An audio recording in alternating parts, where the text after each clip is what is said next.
All right, welcome back.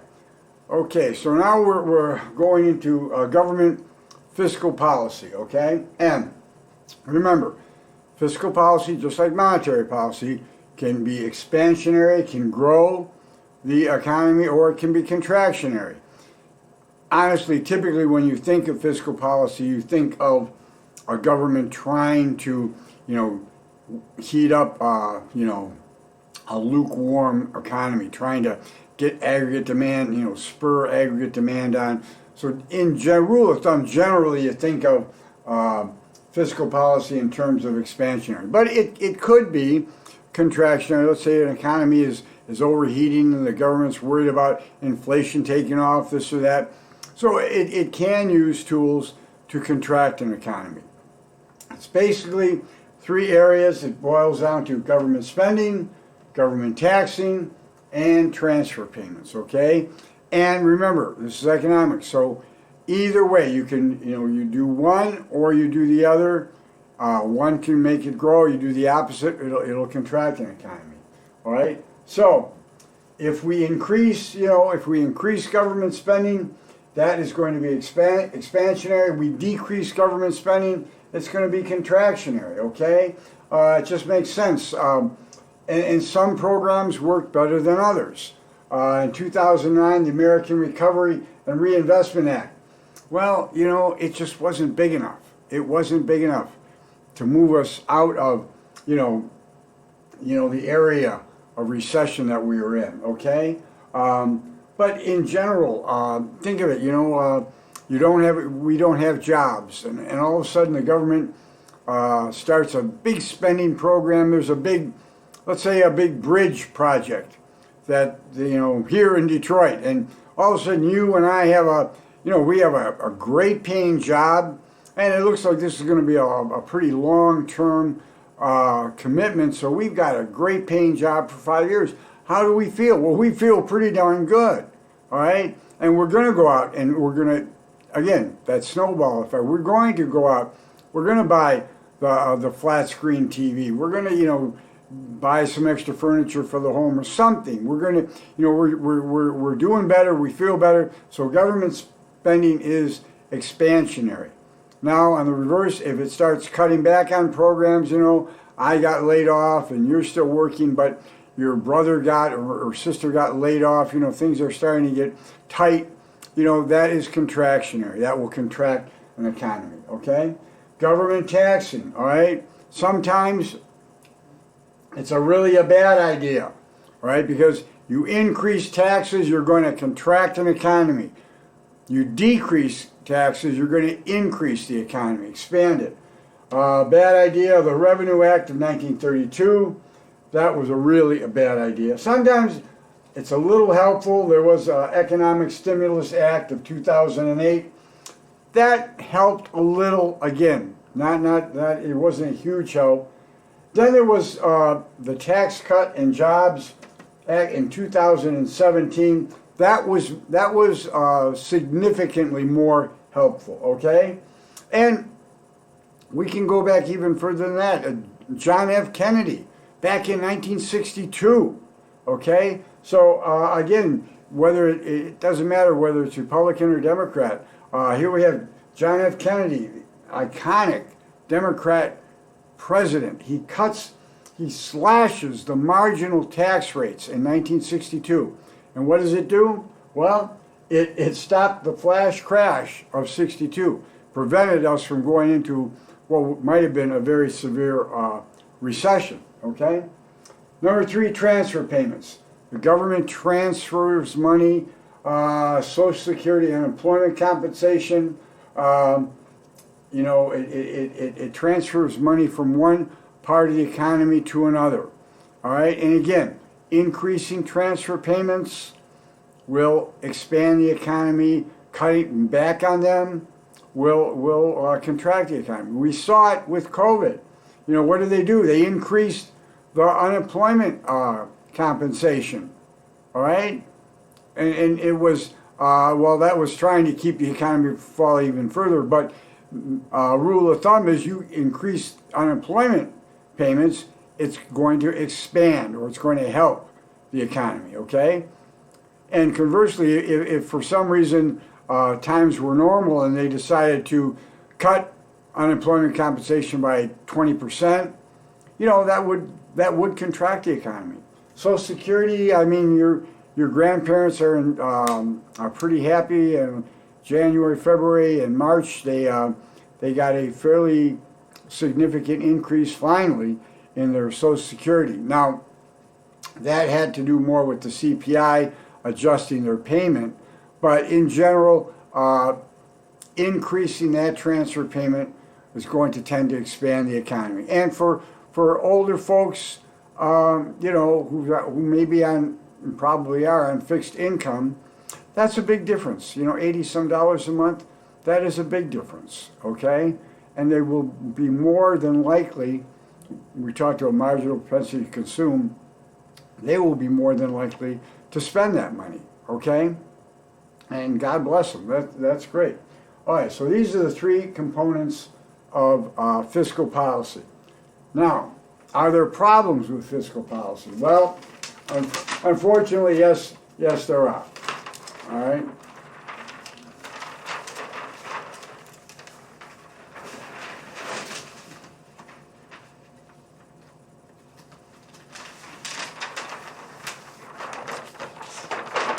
And here they are. All right. And you probably are going to be asked a question on fiscal policy and the problems on your next exam. So pay attention. All right, problems with fiscal policy. Okay, we've got number one, our time lags, and that is understandable. It takes a while for Washington, D.C. to come to the realization, hey, we got a problem. There's a problem out in, I don't know, Iowa, and we've got to do something. There's a time lag there between the time that the problem happens and the time that Washington realizes the problem exists.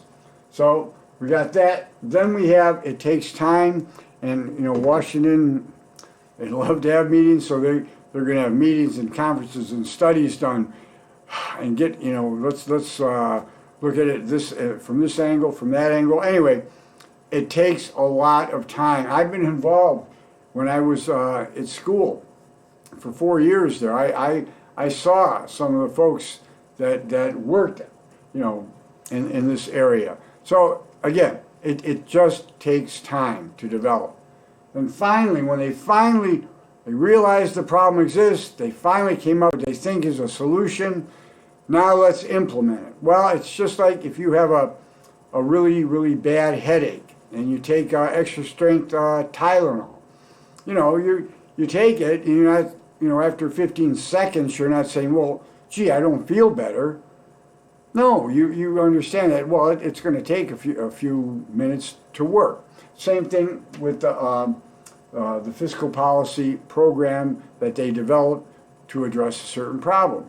And the problem does happen that sometimes that problem has morphed into a different type of problem, or sometimes the problem has corrected itself by the time the program gets really going. So those time lags are a problem with fiscal policy.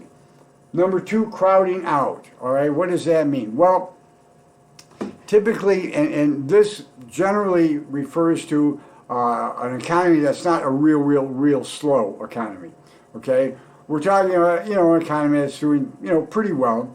Crowding out. Remember, we talked about savings is very important to an economy. It needs you and I to save money, because that savings pool is where investments are.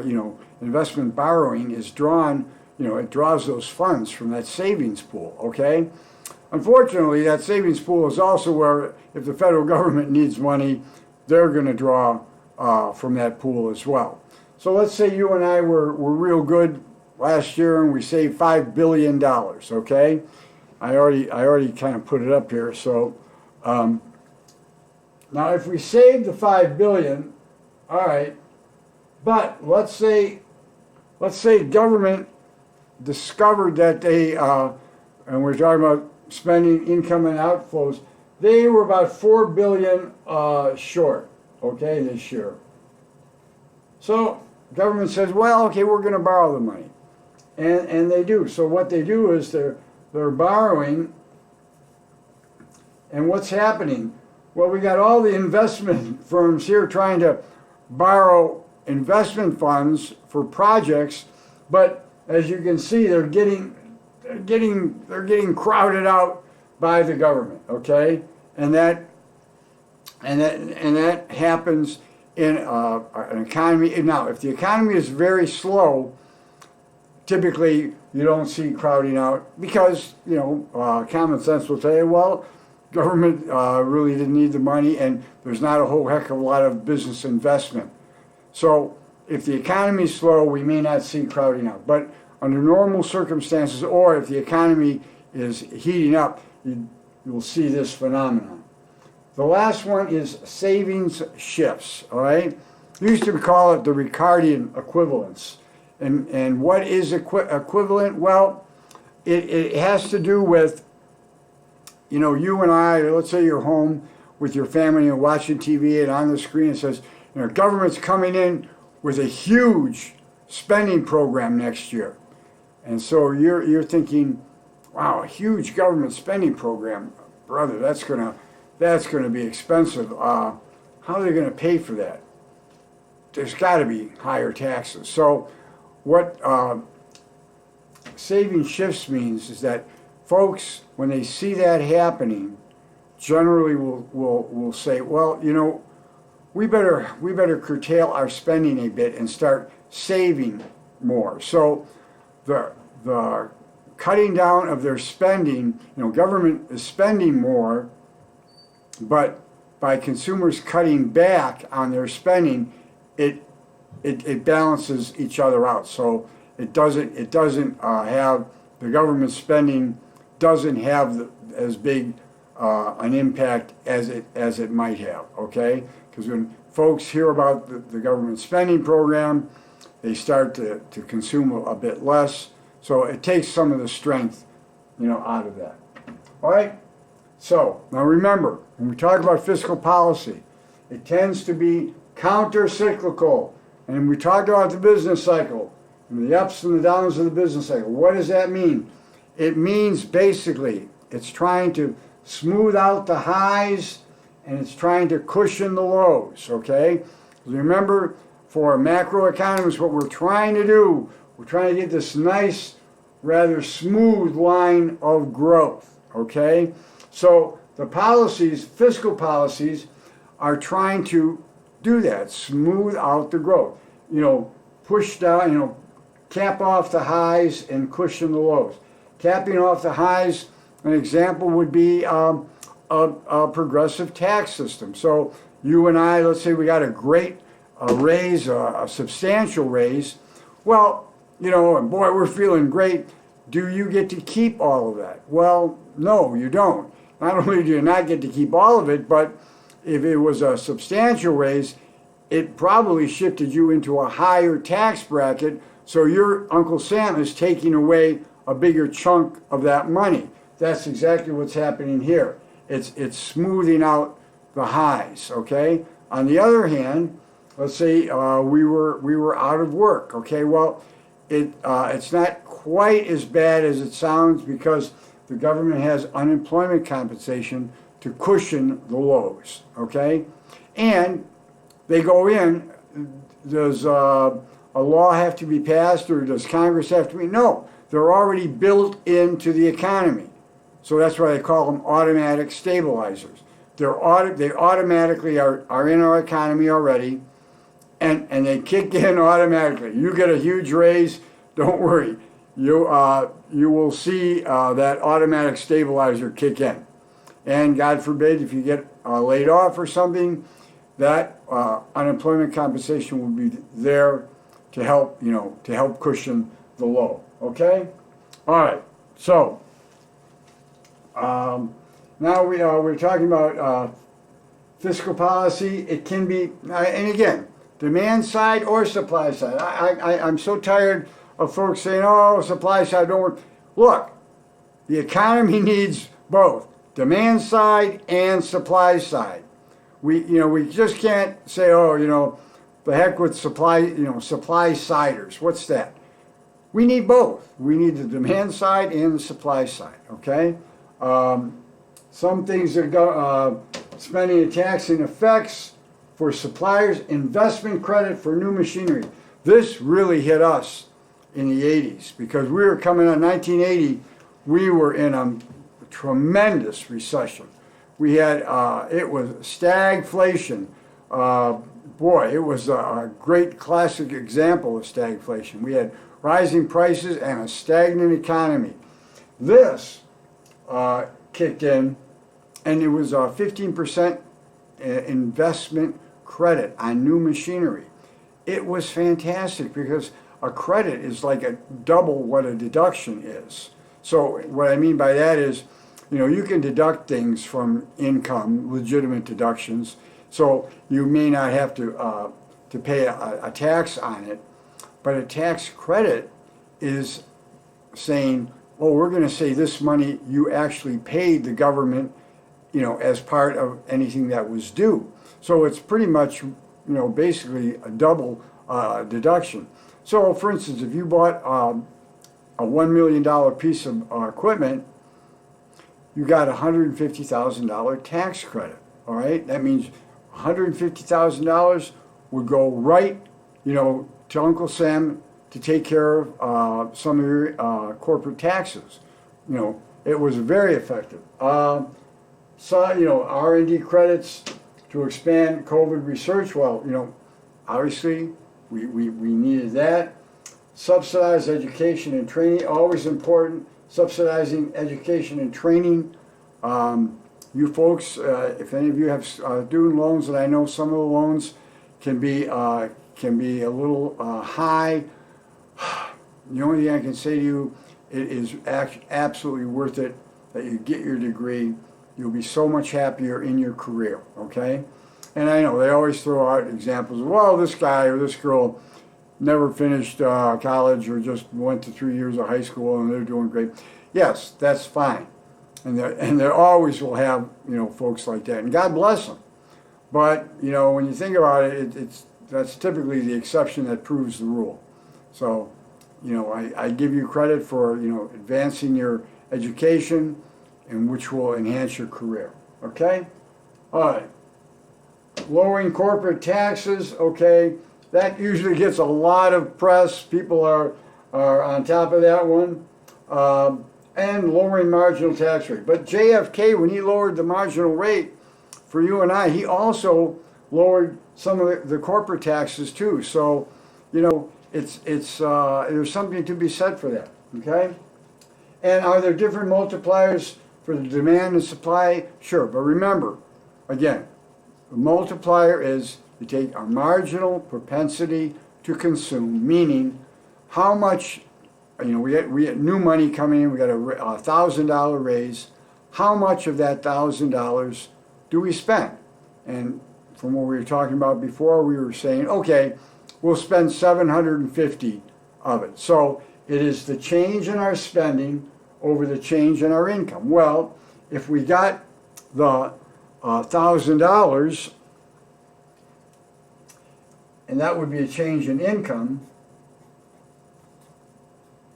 and our change in spending was $750, well, okay, our marginal, that's 3/4, so our marginal propensity to consume is 3/4, okay?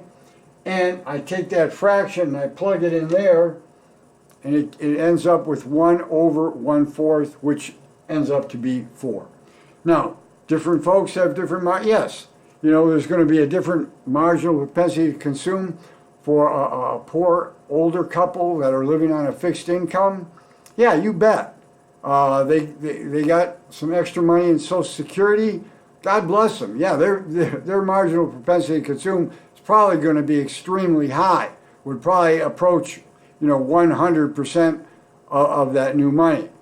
You get somebody who's making $5 million a year, and let's say for one reason or another is not getting direct deposit of their Social Security. They actually get a check and looks at it. The check's got $80 a month more, and puts it on the dresser and might sit there for 3, 4, 5 months. Their marginal propensity to consume is much lower. Okay, so yes, the multipliers do change depending on your marginal propensity to consume. Okay, all right. So let's get to the final board. Actually, they're not boards anymore, they're paper. My daughters were saying that those boards were getting too heavy and clunky. So they came up with all these sheets. I guess they're working. All right. Now this is from the COVID edition. Now we're talking about government spending. Now what happened in with COVID? That was a major structural change, obviously. I mean, I don't have to explain that to you, in our economy. That changed the long-run aggregate supply curve. So it moved it way to the left, okay? So in 2000, we were, in their book, it's a little confusing, but what they have is, here we are in 2020, all right? Middle of COVID, and what they mean by this is, we've already shifted to the left, okay? But it shifted everything. COVID shifted everything. It shifted the long-run aggregate supply, short-run aggregate supply, and aggregate demand. So what the government is doing now here, that it was 3 bills that totaled $2.5 trillion, okay? Now, they're trying to push this back to what it was in the year 2019, or, pre-COVID. So we were here, went all the way back to here, okay? Now we're, through these massive spending bills, and, and it's not just Trump. I mean, President Biden's doing it as well. It doesn't matter whether you're Republican or Democrat. These massive spending bills are absolutely necessary, all right? And it's trying to get us back to where we were before COVID. Now, on a personal note, I lost family members, and I had a lot of my children and grandchildren very ill this winter and late fall with the uptick of COVID. So I don't want to be a spokesman for the importance of staying healthy and the devastation that it can do to a family, but unfortunately I am. Anyway, these spending programs moving everything back. Okay. Then finally we'll finish with Arthur Laffer, which is always kind of a fun one, but it brings up a good point. His point was, hey, look, when we tax folks, you raise the tax rates. Typically government's going to bring in more money and more money. But what his point was, if we keep going up, higher rates, but there has to be a critical point. There has to be a critical tax rate that starting to cause people, you and I, to say, the heck with it. I'm not gonna work. I'm gonna cut back. Or if you're working a business, you're not gonna try to make more product. Like I think I mentioned some weeks ago about some friends of mine. We were talking about elasticity of supply, and they had some nice businesses. They weren't huge, but they were doing a very nice business, 3 or 4, maybe 4 or 5 million a year, but they were running one shift. Okay, now it would be thinking about that, running one shift, and if you were thinking about running that second shift, and the tax rates are going up, corporate rates are going up, personal rates are going up, a lot of them would say, the heck with it. I don't need the headaches. I don't need to have to spend more time, energy, and effort and worrying about the second shift you know, so I can hire, you know, I'll have more people working, I'll be working longer, but at such a high tax rate, forget it, I won't do it. You know, and a lot of people who don't even have businesses, who may be in a profession or any type of work, there is a point, I think, is what he's saying is, as it goes up, this is the tax rate, and this is the quantity of revenue government receives. Now this has been up for debate since 1974, since the day and I know the hotel. I won't say whether I know the bar area where he wrote this. He wrote this on a cocktail napkin, and as a matter of fact, it was put into our book incorrectly. This is the way he wrote it. And on that cocktail napkin, which of an institution that I was familiar with, he said, okay, well look, we got the tax rate here and we got the amount of revenue the government's going to receive here.